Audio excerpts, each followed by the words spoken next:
بسم اللہ الرحمن الرحیم۔ السلام علیکم۔ سوڈان کی خارجہ پالیسی کے بارے میں بات کرتے ہیں آج۔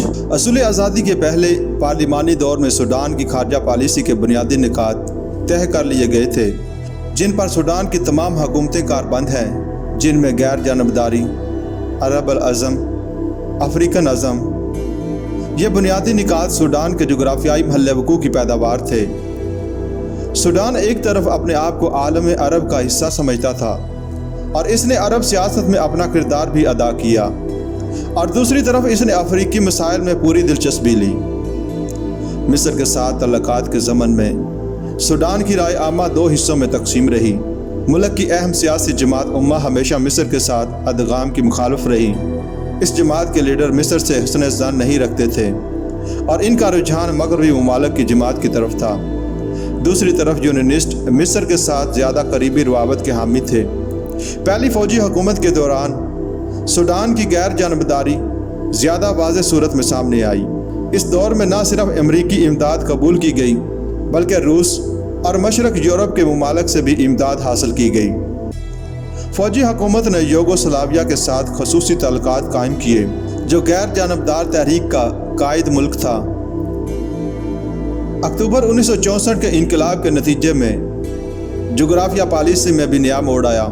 اس وقت زیادہ ترقی پسندانہ حکمت عملی اختیار کرنے کا عزم کیا گیا اور افریقہ میں آزادی کی تحریکوں کی حمایت کا اعلان کیا گیا۔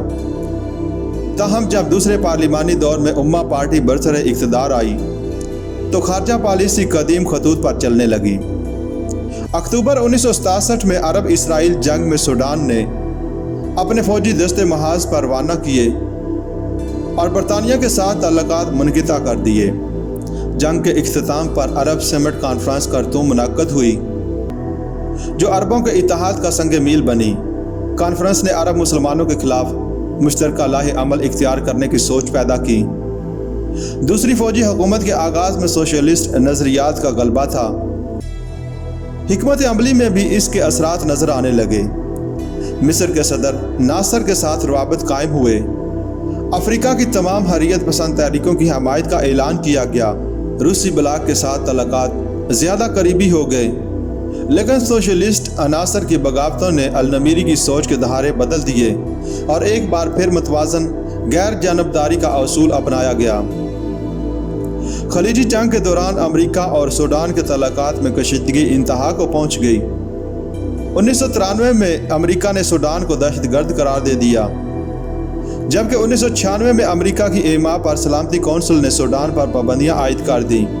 امریکہ نے سوڈانی مسلمانوں میں بڑھتی ہوئی مذہبی بیداری کی وجہ سے سوڈان کا سیاسی بائیکاٹ کر رکھا ہے اور اگست 1998 کو خرطوم میں قائم ایک ادویات کی فیکٹری الشفا فارماسیوٹیکل پر میزائلوں سے حملہ کر کے تباہ کر دیا۔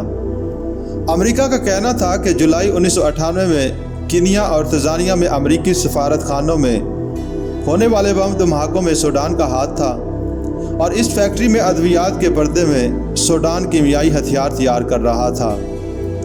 سوڈان نے ان امریکی الزامات کی شدت سے تردید کرتے ہوئے امریکہ سے ثبوت طلب کیے، لیکن تاحال امریکہ ان الزامات کو درست ثابت کرنے میں ناکام رہا۔ پاکستان کے ساتھ سوڈان کے تعلقات ہمیشہ دوستانہ اور برادرانہ رہے۔ دونوں ممالک نے عالم اسلام کے مسائل میں گہری دلچسپی لی اور اس سلسلے میں دونوں کا نقطہ نگاہ ایک رہا۔